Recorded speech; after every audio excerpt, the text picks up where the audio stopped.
Salut les Budoka. Vendredi dernier, le 9 juin 2017, j'ai reçu le grade de 6e dan de karaté par la commission spécialisée des dan et des grades équivalents à l'INJ Paris. Donc je suis 6e dan, j'en suis très content, mais c'est pas une finalité. J'ai pris beaucoup de plaisir à le préparer, j'ai pris beaucoup de plaisir à le faire et j'en remercie d'ailleurs, j'en profite pour remercier mon partenaire, mon hockey, Romuald. Je tiens à dédier ce grade à ma femme et mon fils pour leur soutien inconditionnel. Le fait de pouvoir porter cette ceinture rouge et blanche me fait très plaisir, mais je ne vais pas la porter tout le temps.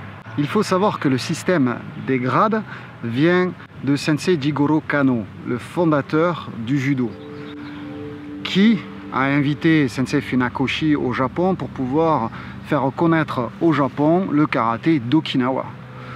Donc, à partir de là, Sensei Funakoshi s'est servi de ce système des grades pour l'implémenter dans le karaté. Sensei Jigoro Kano s'est aperçu lors de stages qu'il n'était pas évident, lorsqu'il y avait énormément de gradés, donc de ceintures noires, de différencier les gradés et l'enseignant. Donc il s'est dit qu'il faudrait une ceinture spécifique. Et c'est en voyant un match sportif du Japon du Nord contre le Japon du Sud, donc le Japon du Nord où il fait froid était représenté par le blanc et le Japon du Sud était représenté par le rouge. Et c'est cette rencontre-là qui a fait que Jigoro Kano Sensei s'est dit voilà la couleur qu'il faut mettre en avant, le rouge et le blanc. Donc cette ceinture pouvait être portée par un enseignant lors de stages, etc. à partir du 6e dan. Donc cette ceinture était une distinction. Le week-end dernier, j'étais à Paris, à l'INSEP, donc l'Institut National du Sport, pour le stage séminaire des 60 ans d'Union Taijitsu. Le fondateur de cette méthode est Roland Hernaes, qui est pour moi mon papy des arts martiaux. Et lors de ce stage, il a fait l'ouverture du stage le matin, le samedi matin, et il était en tenue blanche avec une ceinture noire, alors que normalement il a une veste bleue et une ceinture rouge. Et bien sûr, je sais pourquoi, parce qu'il me l'a déjà raconté, cette ceinture, il l'enlève et il met une ceinture noire parce que l'après-midi, il y avait des Japonais qui venaient enseigner. Et même si ces Japonais était moins gradé que lui, et bien il a enlevé sa ceinture rouge et il s'est mis en ceinture noire pour se mettre en position d'élève. Pour moi, ça sera exactement la même chose. La ceinture blanche et rouge, je ne la mettrai pas tout le temps. Par exemple, quand je veux aller en stage, que je ne dirigerai pas un stage, je serai en ceinture noire. Il est hors de question que je porte une ceinture blanche et rouge alors que je suis un élève. On arrive dans un stage, on devrait avoir l'esprit Shoshin, l'esprit du débutant, ouvert, prêt à apprendre, et non pas se placer déjà, dès le départ, comme un avancé.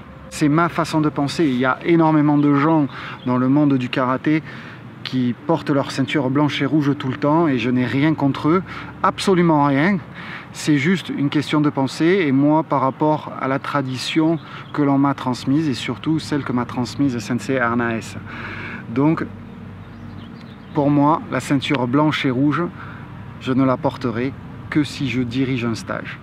Je la porterai de temps en temps quand je dirigerai des cours, mais pas tout le temps, parce que j'aime ma ceinture noire.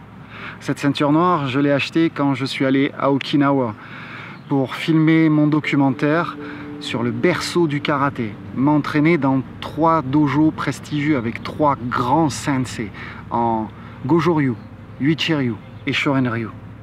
J'en ai profité pour aller à Shuraido et m'acheter une belle ceinture en satin et me la faire broder à mon nom. Depuis, je ne l'ai pas lâchée. Cette ceinture, elle est tout le temps avec moi. Même si je change de karaté-gi, la seule chose qui ne change pas quand je suis sur un tatami, c'est ma ceinture et moi. Le karaté-gi, il change, mais pas la ceinture. Donc je suis très attaché à cette ceinture noire. Donc voilà pourquoi je vais garder ma ceinture même quand je dirigerai des cours, alors que je pourrais très bien porter ma ceinture blanche et rouge. C'est juste un choix personnel. Ma ceinture noire, elle est importante pour moi. Après le passage de grade, le soir, on a été invité à la fédération. Il y avait le président, Francis Didier, et les gradés qui nous ont jugés pour un repas et une remise des ceintures avec diplôme, etc. Donc une belle soirée, très agréable. Et quand on a mangé, j'étais assis avec des collègues qui passaient le grade, plus les hookés, donc mon hooké, Romuald. Et on a eu la chance d'avoir 3 sensei japonais à la table, dont Sensei Oshiro, que j'aime énormément, avec qui je suis allé à Okinawa, que j'ai fait des DVD. Donc bref, c'est quelqu'un que j'aime beaucoup, beaucoup. C'est quelqu'un de vraiment simple, très accueillant, il est radieux, il porte la bonne humeur sur son visage. On discutait sur le fait de cette ceinture, de la porter, de ne pas la porter. Et comme d'habitude, il a sorti quelque chose de simple et que tout le monde dit tout le temps. En général, on le dit toujours pour la ceinture noire. C'est pas la ceinture, la ceinture, elle sert juste à tenir le pantalon et la veste. Donc pourquoi on penserait comme ça pour une ceinture noire et pas pour une ceinture blanche et rouge? Vous me verrez avec quand je ferai des stages de karaté. Vous ne me verrez pas avec quand je suivrai un stage, peu importe l'expert. Si vous venez dans mon dojo en vacances, eh bien, je la porterai ou pas. Dépendra de mon humeur du jour. C'est une distinction, quelque chose qu'on ne met pas forcément tous les jours. Comme une médaille pour un militaire. Un militaire, il ne va pas mettre tous les jours toutes ses médailles. Il va mettre son uniforme de célébration pour pouvoir aller à un gala, etc. Mais il ne va pas y aller pour aller s'entraîner. Je pense un petit peu pareil pour la ceinture blanche-rouge. La ceinture blanche-rouge, elle est là pour vraiment dénoter, pour mettre en avant que c'est l'enseignant.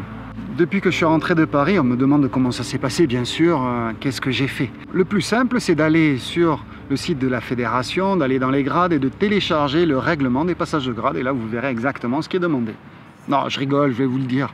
Alors, j'ai passé du Kyon avec l'application du Kyon. Derrière, 2 katas, j'ai fait un bunkai de Nijusho et après j'ai fait du kumite, du Juippon kumite. Et à la suite, j'ai présenté mon mémoire aux 4 sensei. Ce mémoire qui devait être déposé à la fédération au moins 3 mois à l'avance. Parlant de mémoire, les mémoires en général ne sont pas mises à disposition de tout le monde, chose que je trouve regrettable. C'est dommage que la fédération ne récupère pas ces mémoires. Dans le monde digital dans lequel on vit, on pourrait les mettre dans une bibliothèque numérique comme le font les universités pour les thèses. Donc ça deviendrait une bibliothèque martiale où les gens pourraient puiser à l'intérieur pour aller prendre des informations et apprendre. Apprendre, pas que sur le tatami, mais apprendre des aînés. Comprendre, lire ce que les aînés ont écrit, ont recherché. Le but d'un mémoire, c'est de faire des recherches, de le présenter, et si après c'est mis aux oubliettes, je trouve que c'est dommage. Donc non, c'est ce que j'ai fait et ça doit servir à quelqu'un d'autre. Donc je trouve que c'est dommage que la fédération ne le fasse pas. Certains qui passent des mémoires, que ce soit au 6e ou au 7e, les partagent, comme mon père, comme bien d'autres. Donc moi je vais en faire de même, je le partagerai très prochainement via ma newsletter. Donc pense à t'inscrire maintenant si tu veux lire mon mémoire, tu t'inscris. Je laisse le lien dans la description ou juste là dans le coin, un petit pop-up va apparaître.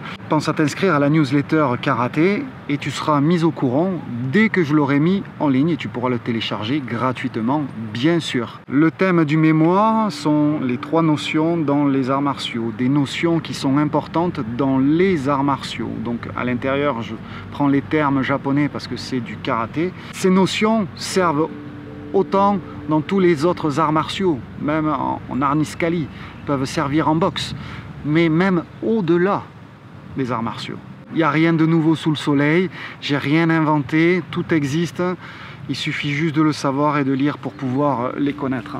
Moi j'ai fait juste le parallèle entre ces arts martiaux parce que je pratique d'autres arts martiaux, donc mon mémoire était basé là-dessus, et mon Kyon aussi était basé là-dessus, et mon bunkai aussi était basé là-dessus. Je vous remercie de m'avoir écouté, surtout si vous êtes encore là à m'écouter. Ça veut dire que j'ai pas raconté trop de bêtises et que je suis pas trop ennuyeux. Merci, à très bientôt, bon entraînement et on se retrouve très prochainement pour une nouvelle vidéo. Ciao!